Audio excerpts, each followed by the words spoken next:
Hola, muy buen día y les doy la bienvenida a este panel en donde conversaremos las expectativas para México bajo la presidenta Claudia Sheinbaum con un enfoque en los sectores de energía, infraestructura y minería.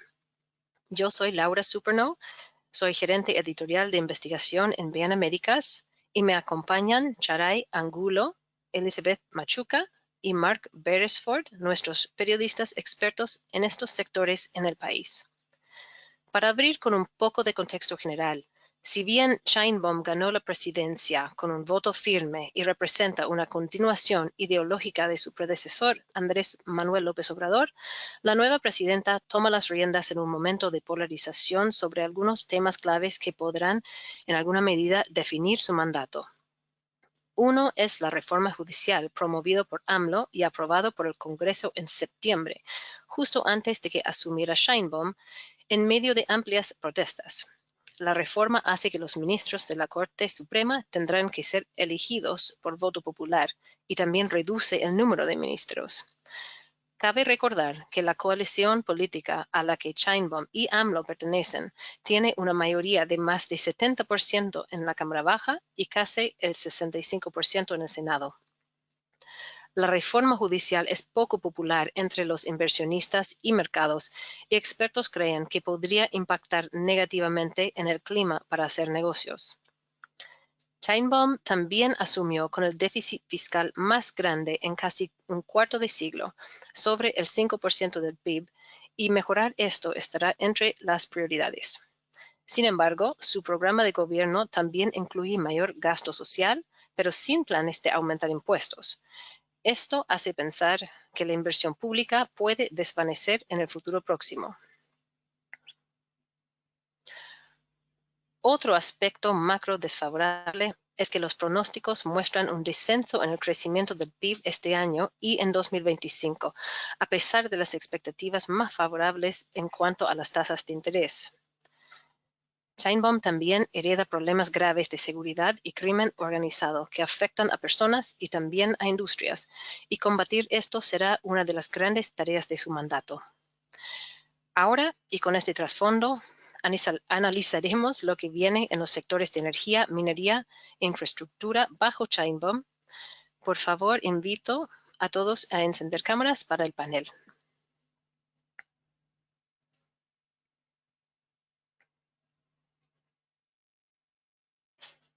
Hola, hola, bienvenidos, bienvenidas, y muchas gracias por acompañar hoy día en el panel. Me gustaría iniciar con una pregunta para todos, que es un poco amplio. ¿Cuáles son los principales retos que se enfrentan en estos sectores? ¿Cómo están parados frente al legado de AMLO? Esto, no sé si Mark quisieras iniciar la conversación hablando de la energía. Pues sí, con mucho gusto. Hola a todos. Pues el reto más grande para el gobierno Sheinbaum en el sector de energía, y yo diría en todos los sectores, es cómo restaurar la confianza de los inversionistas extranjeros. El sexenio de AMLO, del presidente Andrés Manuel López Obrador, fue francamente difícil para empresas, no solamente en la industria energética, pero en otras industrias. AMLO ha peleado mucho con las grandes empresas de electricidad, de energía y de otros sectores, y ahora el reto de Claudia Sheinbaum es qué ella puede hacer para restaurar la confianza de esas empresas para que ellas hagan las inversiones que México necesita. Un gran reto. Perfecto. Charay, cuéntanos sobre la minería, por favor. Bueno, antes de entrar en el tema minero, una pequeña actualización porque ayer el Fondo Monetario Internacional ajustó nuevamente a la baja las proyecciones del PIB para México Entonces, para 2024 ya se está hablando de un crecimiento de solo 1.5% y 2025 de 1.3%, en parte como consecuencia, bueno, también de esta restricción monetaria con tasas tan altas que hemos tenido, niveles récord, que bueno, ya comenzaron a recortarse con 2 cortes consecutivos este año, ¿no? Y se prevé más, lo cual pudiera dar cierto alivio a los inversionistas, a las empresas que se apalancan, pero bueno, solo para dejar eso ahí como actualizado. Y bueno, en minería, como comentaba Mark, también no ha sido la excepción. En el sexenio de AMLO, pues lo que prevaleció fue el congelamiento de las concesiones mineras y de agua, como sabemos. La ralentización en la entrega de permisos, sobre todo ambientales, que han afectado y siguen afectando todavía hoy con Sheinbaum ya recién instalada al sector. Ha habido 2 reformas, hubo 2 reformas en el gobierno de AMLO, la más reciente fue de mayo del año pasado, a 4 leyes que rigen la actividad, de las cuales carecen aún de los reglamentos para poderse aplicar y ha generado, digamos, un estancamiento de facto, ¿no? En muchos procesos, sobre todo los relacionados con la exploración, porque el Servicio Geológico Mexicano asumió la exclusividad en la exploración, que es una actividad medular para la minería, ¿no? Aunado a eso, uno de los últimos legados de AMLO fue un paquete de 20 reformas a la Constitución y leyes que presentó en febrero. Una o 2 de ellas impactan directamente a la minería, que son las propuestas de prohibición de la minería a cielo abierto y cambios en materia de aguas, ¿no? Entonces, bueno, se esperaba que incluso fueran esta reforma constitucional aprobada antes de que llegara Claudia. No se aprobó en septiembre. Claudia, recordamos a todos, inició su mandato el 1 de octubre. Pero es una gran amenaza porque, bueno, en México 60% del valor de la producción minero-metalúrgica se estima, según las cámaras, gremios del sector, que es de minería a cielo abierto. Bueno, además, obviamente también, como en energía, el sector minero está muy afectado o preocupado por las implicaciones que pueda tener la ya aprobada reforma al Poder Judicial. Porque no solamente por las vallas o predisposiciones a favor del gobierno que puedan empezar a tener ya una vez instalados estos nuevos jueces, ministros y magistrados, ¿no? Cuando hayan controversias que puedan desfavorecer a las empresas, que es como la preocupación general, sino también porque se van a retrasar procesos que están en marcha. ¿Cuáles son estos procesos? Pues los amparos que introdujeron las empresas mineras contra la reforma minera, especialmente, sobre todo la ley minera, de mayo del 2023, y aparte 2 acciones de inconstitucionalidad que están pendientes por resolverse contra toda la reforma minera. O sea, con todo este problema de los tribunales que incluso están protestando, no quieren, muchos no están trabajando, pues la previsión es que todo esto se retrase aún más, aunque ya esta semana, bueno, la semana pasada, la Corte Suprema dictaminó a favor de los privados en uno de los amparos introducidos contra el artículo transitorio 5 de la Ley de Minería, que básicamente decía que todas las solicitudes de concesiones que estuvieran en marcha se cancelaban sin mayor trámite, lo cual, bueno, a todas luces era inconstitucional, pero bueno, ya por lo menos existe esa resolución de ese amparo, pero como decía, siguen pendientes las acciones de inconstitucionalidad.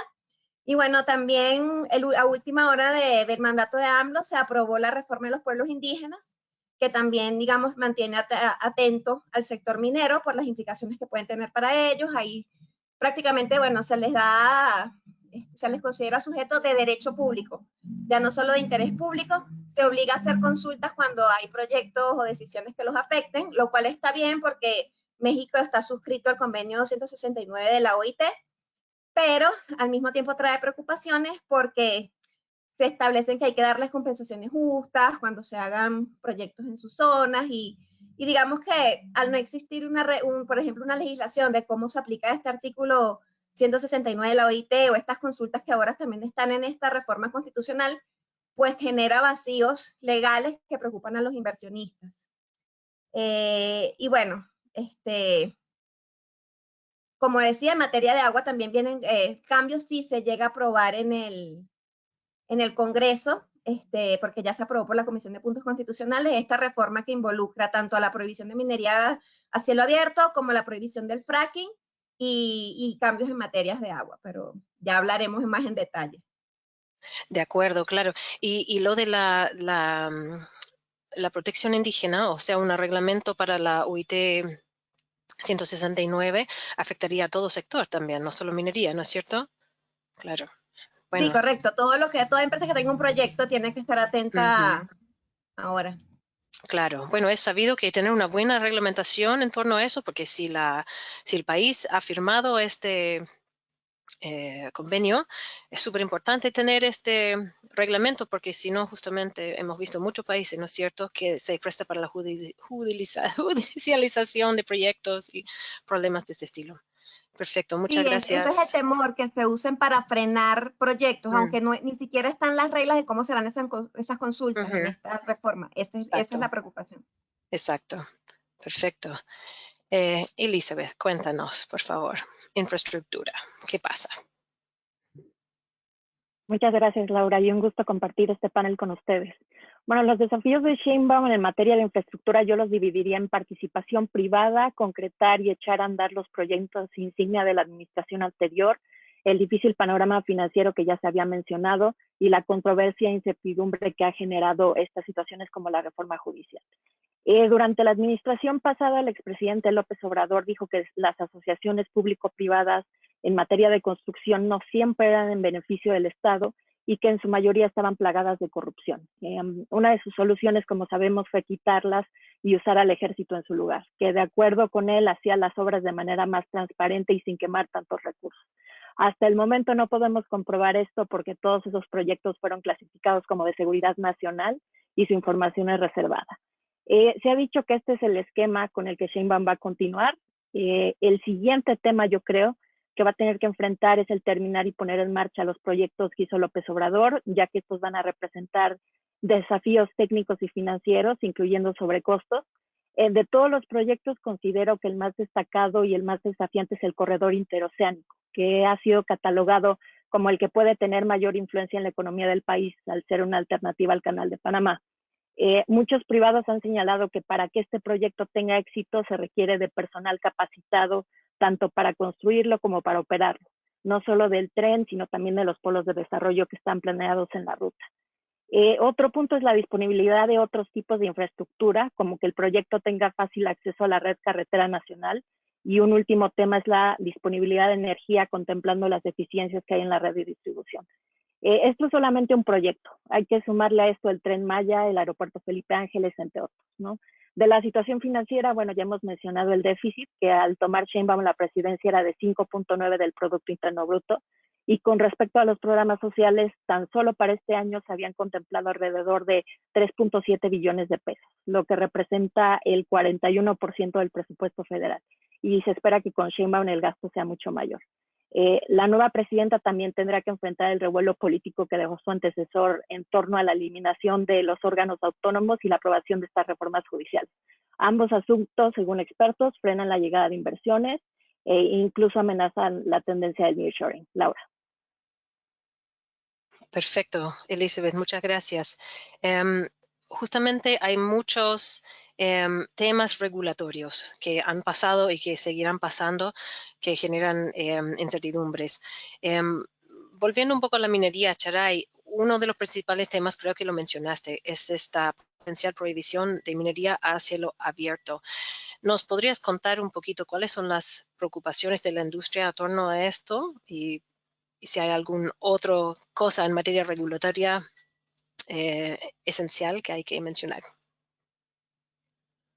Bueno, básicamente se reforma el artículo 27 de la Constitución, párrafo 6, para prohibir tanto la entrega de concesiones como la actividad exploratoria, de explotación y de comercialización o uso de minerales y metales, ¿no? Entonces, básicamente, prohibición de minería a cielo abierto, en cielo abierto.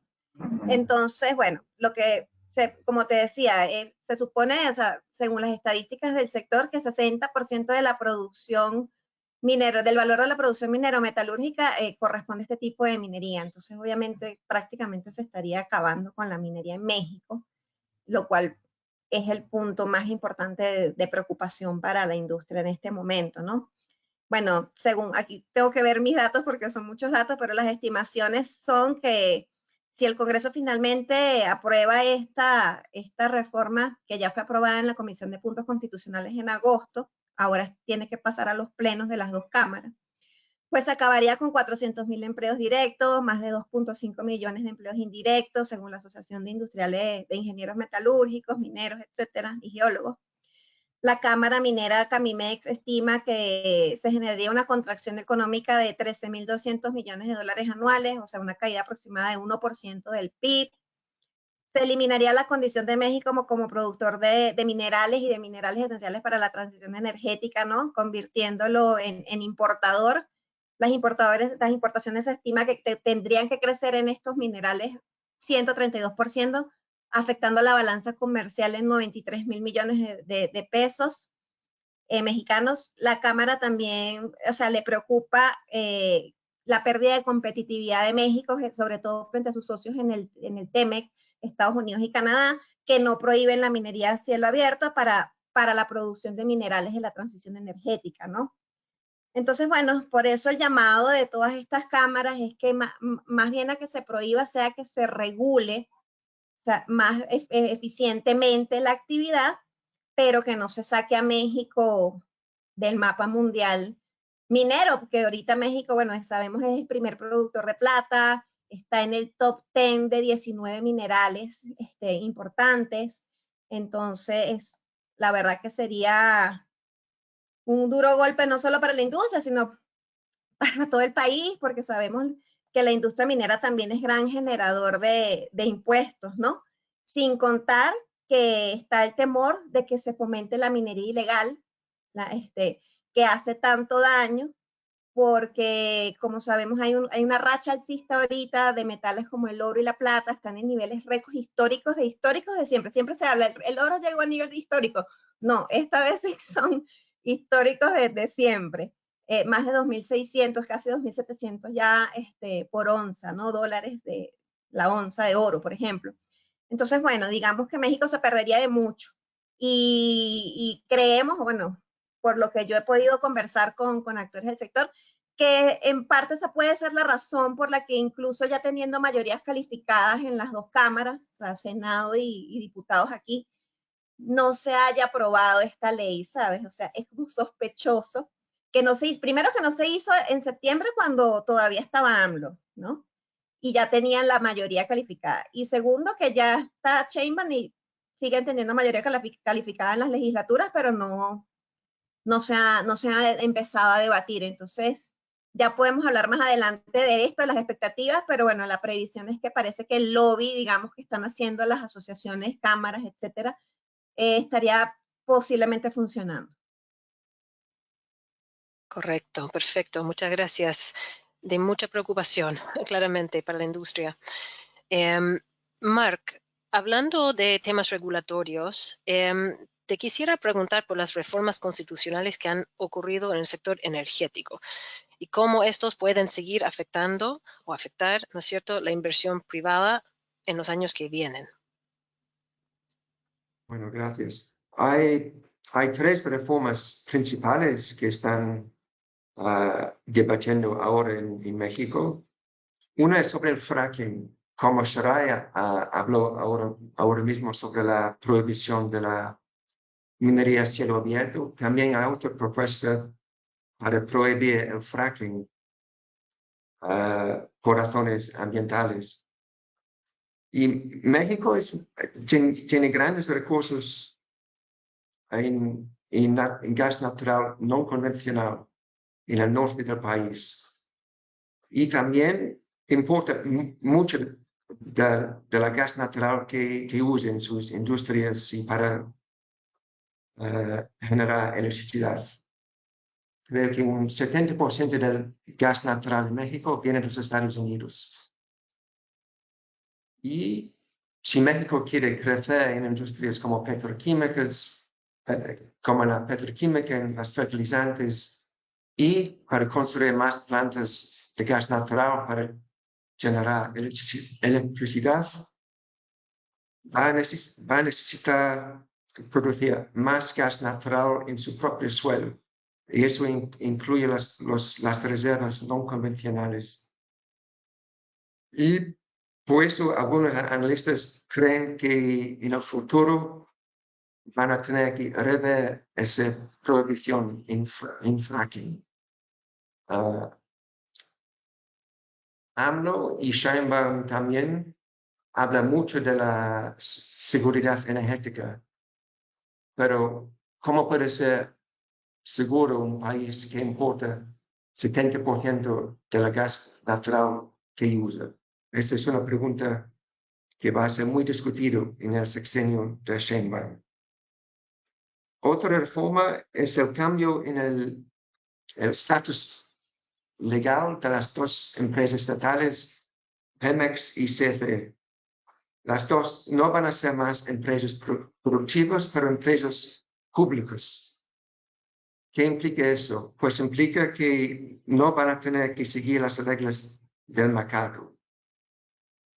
Y el gobierno, el Estado mexicano puede dar preferencia a la energía producida por la CFE, que es una empresa estatal, y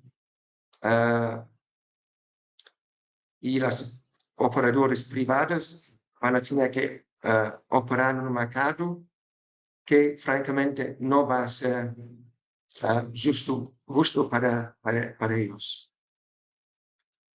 Y la tercera reforma, que todavía no ha pasado en el Congreso mexicano, es una reforma a los reguladores del sector energético. Ahora mismo son independientes. La propuesta que van a discutir en breve es que los dos reguladores, la CNH y la CRE, forman parte del secretario de Energía, CNE. Eso implica que el mercado de energía no va a tener más el papel de reguladores independientes, y más una vez, para una empresa extranjera que quiere entrar en México, es una reforma que va a crear mucha incertidumbre y un cierto nivel de preocupación, porque quien quiere entrar en un mercado donde no hay reglas claras y donde no hay una autoridad regulatoria para monitorar el buen funcionamiento del mercado. Estas son las tres reformas, y desde el punto de vista de las empresas extranjeras, son todas reformas que crean incertidumbre y generan bastante preocupación para el futuro. Perfecto, me imagino. Y viendo el otro lado, quizás más positivo, ¿cómo podríamos ver las oportunidades para energías renovables bajo Sheinbaum? Sobre todo si el tema de seguridad energética está en la mesa. Sí, pues como bien dices, es mucho más positivo, porque México tiene buenísimos recursos solares y eólicos, y en parte porque no ha habido muchas inversiones, estos recursos todavía no han sido explorados por las empresas. Y Sheinbaum quiere que 45% de la energía eléctrica en México sea producida por fuentes renovables, más que el doble que ahora. Los analistas estiman que necesita inversiones de alrededor de $50,000 millones en los próximos 6 años. Y como los gráficos muestran, México, el Estado de México, el gobierno de México, no tienen el dinero para hacer esto. Entonces, Sheinbaum tiene que trabajar con el sector privado. El sector privado quiere entrar en México. Es un mercado con mucho potencial para la producción de energías renovables. Y yo creo, y muchos analistas creen, que va a ser uno de los sectores de la economía mexicana que trae más inversión extranjera en los próximos 5 o 6 años.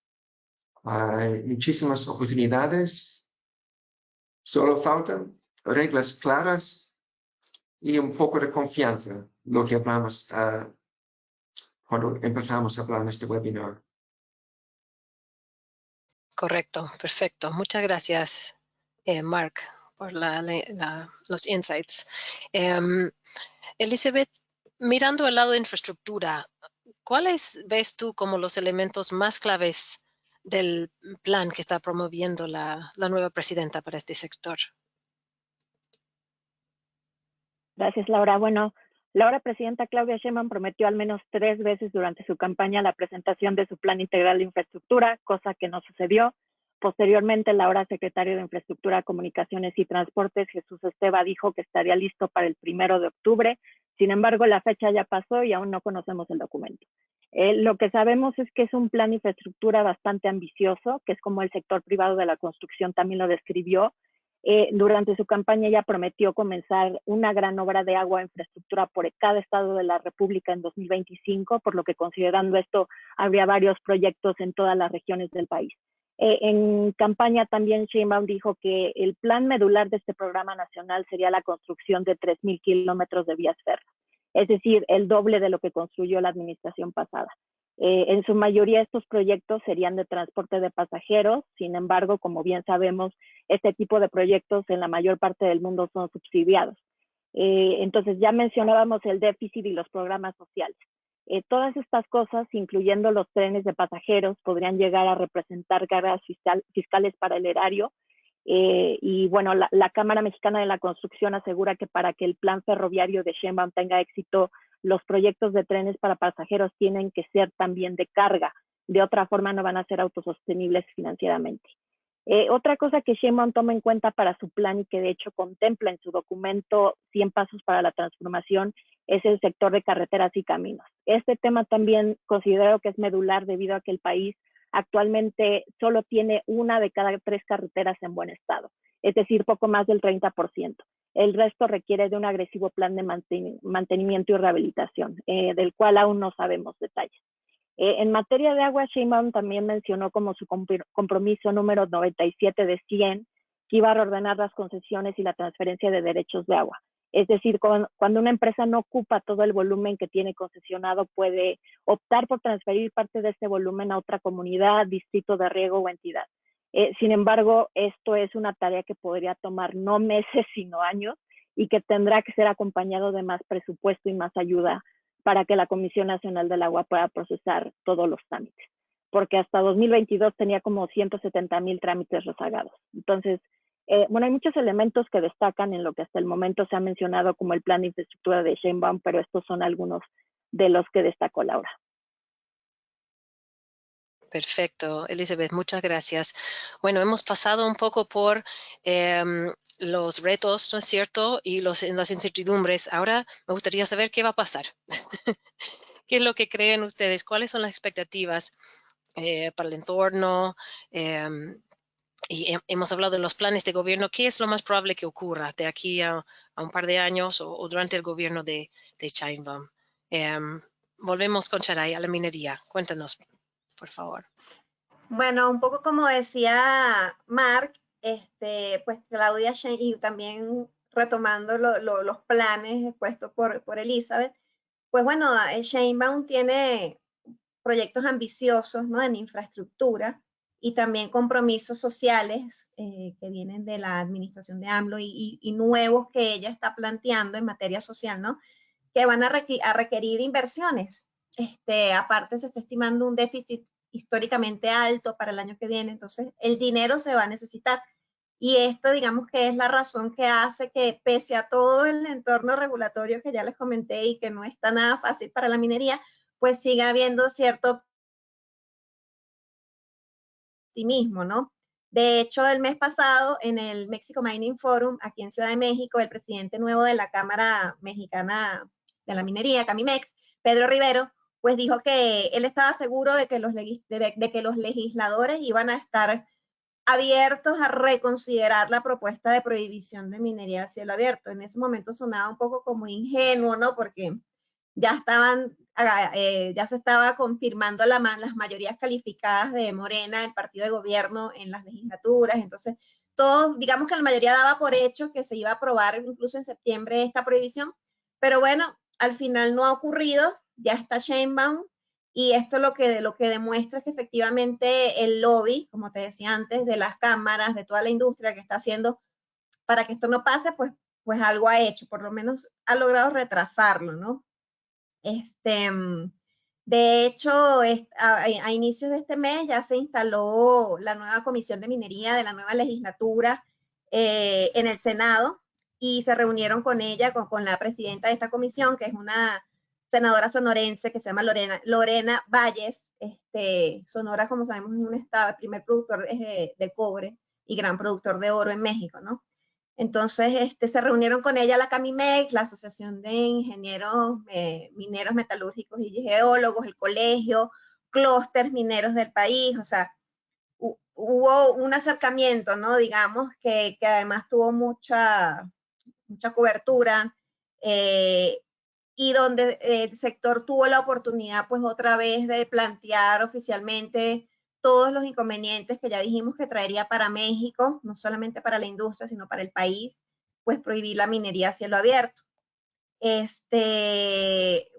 Y como te decía, a pesar de que a mediados de agosto la Comisión de Puntos Constitucionales ya aprobó el dictamen, pues no se ha debatido ni se ha aprobado todavía en las dos cámaras, ¿no?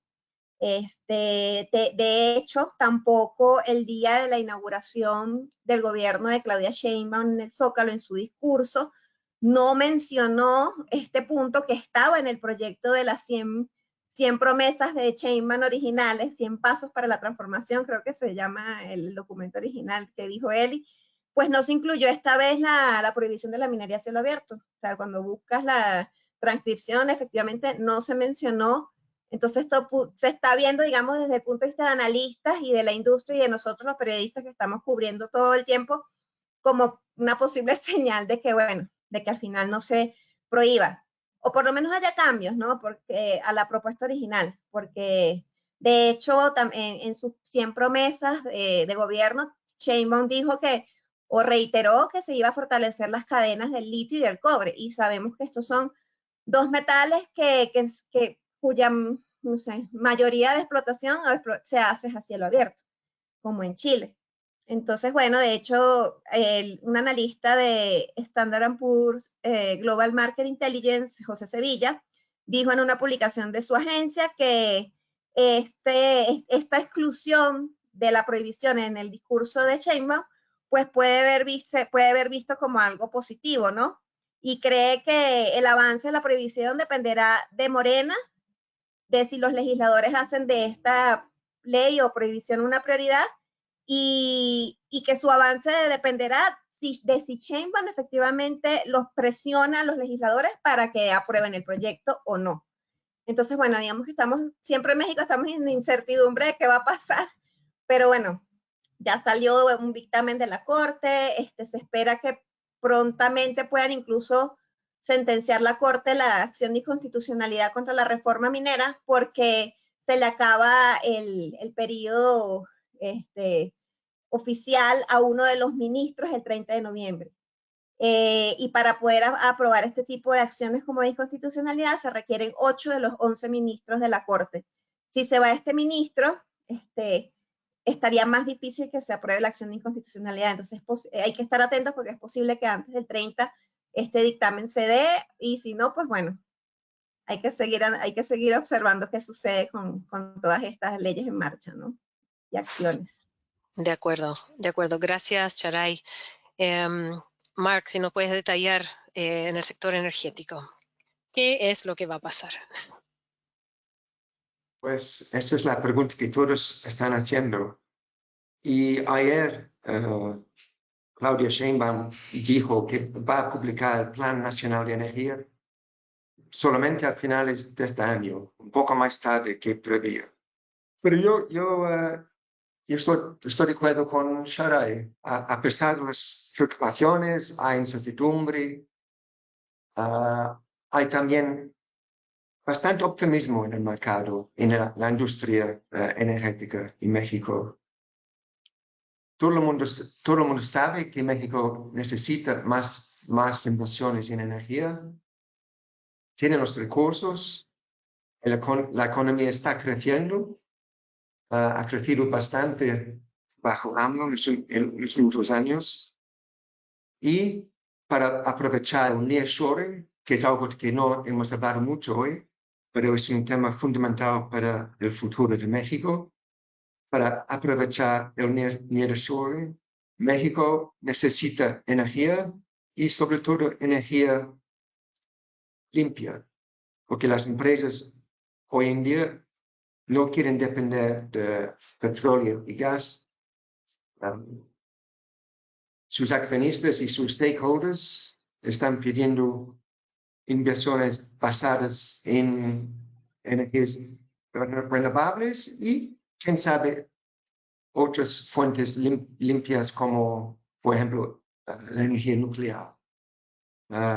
Otro tema que no hemos hablado hoy es el tema de los data centers, donde hay un verdadero boom en los Estados Unidos que yo creo, y muchos analistas también creen, sucederá también en México. Y estos data centers, ¿qué necesitan? Necesitan energía confiable, limpia y barata. Y sin esto, México no va a aprovechar el crecimiento potencial de ese sector de data centers y del boom de inteligencia artificial. Entonces, el optimismo está allí. Sheinbaum está muy enfocada en el tema de nearshoring y ella sabe que energía será una pieza fundamental en esta narrativa. Yo creo que los próximos meses van a ser meses de incertidumbre, con mucho foco en el área regulatoria, pero pasar algunos meses, cuando tengamos la regulación y la legislación más definida, sí vamos a ver inversiones en México, sobre todo en el sector eólico y solar. Yo soy optimista con naturaleza. Muy bueno, muy bien, me parece súper bueno. El tema data center también, si no me equivoco, es muy sensible en agua, así que Sí es. sobre todo me imagino que estos data centers se pueden concentrar un poco en el norte, si es que al igual que el tema nearshoring, lo cual puede ser bien sensible en el tema de agua. Perfecto. Bueno, y finalizar, Elizabeth, pensando en las intenciones de Sheinbaum para el sector de infraestructura, hay grandes interrogatorios en torno a la figura de las alianzas público-privadas que tú mencionaste al principio. ¿Qué tan probable es que Sheinbaum pueda utilizar esta herramienta para avanzar con proyectos? Bueno, como ya lo mencionaban Sharai y Mark, el sector privado está esperando que Sheinbaum pueda hacer las cosas de manera un poco diferente a López Obrador. En el sector de la construcción mencionabas bien con respecto a alianzas público-privadas, sin embargo, yo creo que esta esperanza, al menos en construcción de infraestructura, se vino abajo durante los primeros días de gobierno, cuando quedó en claro que la política de utilizar al ejército para los proyectos de infraestructura va a seguir. La presidenta incluso ha repetido los dichos de López Obrador diciendo que las asociaciones público-privadas son dañinas para el Estado mexicano. Y la prueba de que esto va a continuar es que Sheinbaum ya inició su primer proyecto insignia, Así como López Obrador puso la primera piedra de su refinería en Dos Bocas para comenzar su sexenio, Sheinbaum dio inicio a los estudios de preconstrucción del tren que conectará al aeropuerto Felipe Ángeles con Pachuca, que es la capital de Hidalgo. Este proyecto va a ser construido por las Fuerzas Armadas. Entonces, algunos expertos le han comentado a Benaméricas que al continuar utilizando a las Fuerzas Armadas podría generar problemas, ya que el ejército no siempre tiene el know-how para llevar a cabo este tipo de proyectos. Y puede que al final se necesite de la ayuda de entidades privadas de todas formas. Pero, bueno, a pesar de que toda esta situación no es lo que el sector privado esperaba, nadie quiere que haya conflictos con el nuevo gobierno. Los constructores han dicho que se acercarán nuevamente a la presidenta para ofrecer esquemas mixtos de financiamiento para proyectos. Y la verdad es que no hay dinero que alcance para hacer todos los proyectos de infraestructura que necesita el país. O sea, no hay presupuesto público que pueda construir todo. Entonces, la participación de privados se va a requerir. Si no es en el sector ferroviario, será en el de agua. Si no es en el de aeropuertos, que muchos están manejados por la Secretaría de la Defensa Nacional, será en otras modalidades de transporte para pasajeros como los BRT. En un escenario óptimo, los privados serían los que absorban el riesgo de las obras y no el Estado mexicano, y esto solo se lograría únicamente con asociaciones público-privadas. Si le sumamos a esto que Sheinbaum tiene un plan de infraestructura sumamente ambicioso, nos damos cuenta de que, bueno, algo tendrá que cambiar para que se realicen todas estas obras que ella propone. El incluir a privados puede ser la diferencia entre que las obras se terminen o no y el que ella pueda o no cumplir con sus compromisos. Perfecto, gracias Elizabeth. Y les quiero dar las gracias a todos. Elizabeth, Mark, Charay, ha sido un gran gusto poder conversar con ustedes hoy día, conocer sus perspectivas. Muchas gracias a todos. Gracias. Gracias. Bueno, con esto damos por finalizado este panel. Les invito a los que son suscriptores de Benaméricas a ver el informe sobre México que tenemos publicado en la plataforma, el México de Sheinbaum, continuidad con una dosis de cambio, y también de seguir día a día todas las noticias y contenido que el equipo que nos acompaña hoy está poniendo a su disposición todos los días. Vale, que tengan un muy buen día. Muchas gracias.